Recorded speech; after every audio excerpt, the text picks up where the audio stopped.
Good morning students. मेरा नाम सुष्मिता ओझा है। क्रैक पीसीएस में मैं आपका स्वागत करती हूँ। अगर आपको मेरा वीडियो अच्छा लगता है तो आप इसे लाइक कीजिए, सब्सक्राइब कीजिए और अपने फ्रेंड्स के साथ शेयर कीजिए। और कोई भी क्वेरी हो तो आप कमेंट बॉक्स में लिख सकते हैं। चलिए स्टार्ट करते हैं। प्रीवियस क्लास में हम लोगों ने समाज, देवता, सभा और नदियाँ पढ़ लिया था। ठीक है, हम लोगों ने पढ़ लिए थे।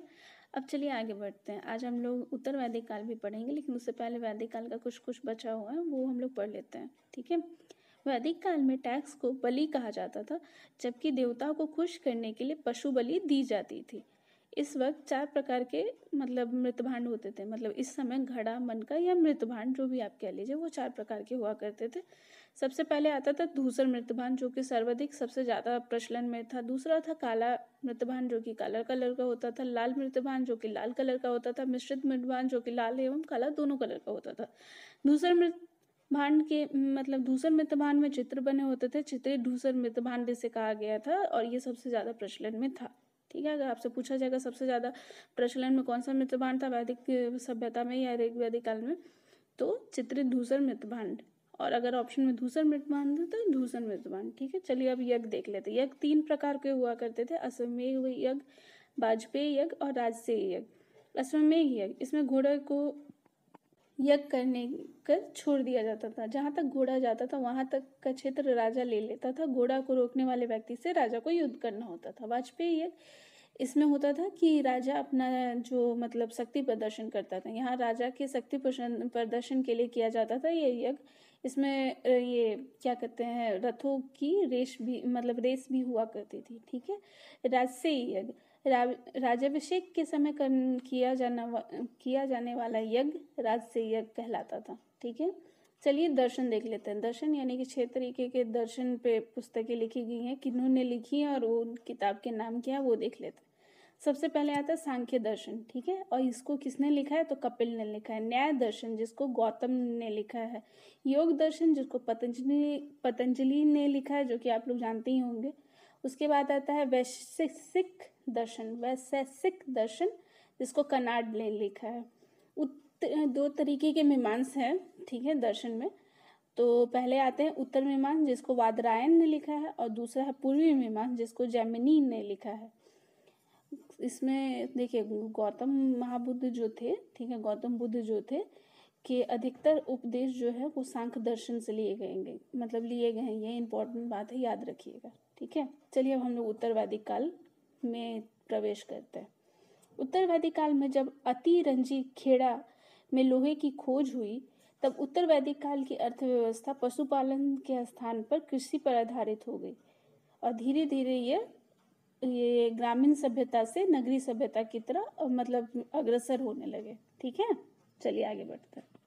उत्तर वैदिक काल में आर्यों का आगमन गंगा यमुना दोआब क्षेत्र में हुआ था। गंगा यमुना दोआब क्षेत्र में सबसे पहले गैरुवर्णीय मृतभांड पाए गए। यह गंगा यमुना क्षेत्र में प्राप्त होने वाला पहला मृतभांड था। इसके पश्चात इस क्षेत्र में काला लाल मृतभांड, इसके पश्चात चित्रित धूसर मृतभांड और इसके पश्चात उत्तरी काला पॉलिशदार मृतभांड भी पाए गए थे। ठीक है, यह सीक्वेंस वाइज है। इस काल में अतिरंजी खेड़ा से मतलब जहाँ पे लोहा मिला था, अतिरंजी खेड़ा से ही चावल उगाने के भी प्रमाण मिलते हैं। ठीक है, ये याद रखिएगा। अतिरंजी खेड़ा से लोहा मिला था, लेकिन यजुर्वेद में लोहे को 2 मतलब कृष्ण अयस्क और श्याम अयस्क का जिक्र किया गया है। किसमें? यजुर्वेद में। ये किसके प्रकार है तो यह लोहा के प्रकार है। ठीक है, आपसे क्वेश्चन पूछा जा सकता है, इसीलिए याद रखिएगा। चलिए आगे बढ़ते हैं।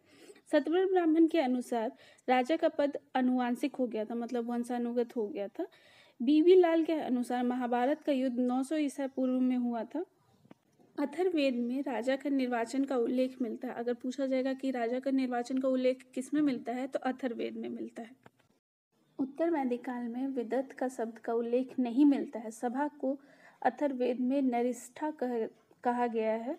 ठीक है, विदत आपको याद होगा, जो मैंने सभा आपको पढ़ाया था कि इस 3 प्रकार के सभा होते थे, विदत, सभा और समिति। ठीक है, तो उसमें उत्तर वैदिक काल में विदत शब्द नहीं मिलता है, और सभा को निरस्त कह दिया गया था। निरस्त का अर्थ होता था सामूहिक वाद विवाद। अब सभा में महिलाओं की भागीदारी भी समाप्त कर दी गई थी। कब? उत्तर वैदिक काल में। उत्तर वैदिक काल में वर्ण व्यवस्था पूरी तरह से स्थापित हो गई थी। ऋग वैदिक काल में 16 प्रकार के पुरोहित की चर्चा की गई है ऋग वैदिक काल में, ठीक है। और इन 16 प्रकार के पुरोहितों के ऊपर एक ब्राह्मण होता था, ठीक है। लेकिन वहाँ ये उत्तर वैदिक काल में इसी ब्राह्मण ने सभी पुरोहितों का पद हड़प लिया था, मतलब सिर्फ एक ब्राह्मण अब रहेगा। कब से? उत्तर वैदिक काल से, ठीक है। वैसे एकमात्र राजस्व देने वाला वर्ण था। वैसे बलि, शुल्क एवं भाग के रूप में कर दिया करते थे, कर यानी टैक्स दिया करते थे।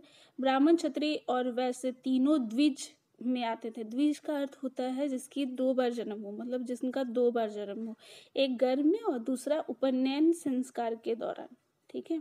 गायत्री मंत्र का उच्चारण शूद्रों को प्रतिबंधित था, मतलब शूद्र लोग गायत्री मंत्र का उच्चारण नहीं कर सकते थे।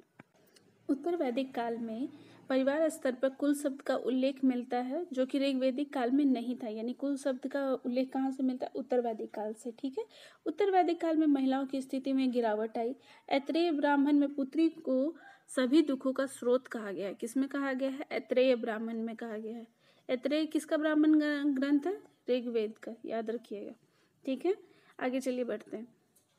एवं मैत्रेयी साहित्य में नारी की जो तुलना है वो सूरा एवं पासा के समान एक बुराई के रूप में की गई है। सूरा का अर्थ होता है शराब और पासा का अर्थ होता है जुआ, यानी कि शराब एवं जुआ से इनकी तुलना की गई है। किन नारियों की? यानी कि हम लोगों की। पहले इतनी खराब स्थिति थी नारियों की।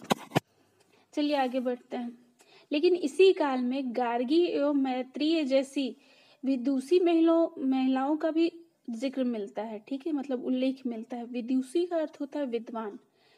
उस वक्त 2 मतलब औरतों का जिक्र मिलता है जो कि विद्वान के रूप में उन लोग का उल्लेख किया गया है। पहली थी गार्गी और दूसरी थी मैत्रेयी, मतलब मैत्रेय, ठीक है। चलिए आगे बढ़ते हैं।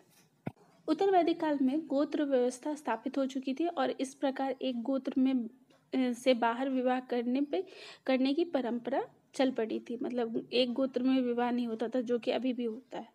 क्योंकि उत्तर वैदिक काल में युद्ध का जो महत्व वो घट चुका था, आर्यों के देवता में भी परिवर्तन आए। जब इंद्र के स्थान पर प्रजापति प्रमुख देवता हो गए थे, यह सृष्टि के देवता के रूप में पूजे जाने लगे। इसके अलावा विष्णु पालन करता है देवता बने। रुद्र को शिव के साथ मिलाकर एक प्रधान देवता के रूप में स्थापित कर दिया गया। उत्तर वैदिक काल में वरुण का पतन हो गया था। ऋग वैदिक काल में पुष्ण जो पशुओं का जो देवता था वह शूद्रों का देवता हो गया, ठीक है। पुष्ण जो थे वो शूद्रों के देवता हो गए। इसके अलावा उत्तर वैदिक काल में यज्ञ, बलि एवं मंत्र का शुद्ध उच्चारण पर अधिक बल दिया गया। यानी कि जो मंत्र हुआ करते थे उनका शुद्ध उच्चारण होना चाहिए, उस पर ज़्यादा बल दिया गया। अगर आपको मेरा वीडियो अच्छा लगता है तो आप मुझे लाइक कर सकते हो, सब्सक्राइब कर सकते हो और अपने फ्रेंड्स के साथ शेयर कर सकते हो। अगर आपको कोई भी डाउट है तो आप कमेंट सेक्शन में लिख सकते हैं। Thank you.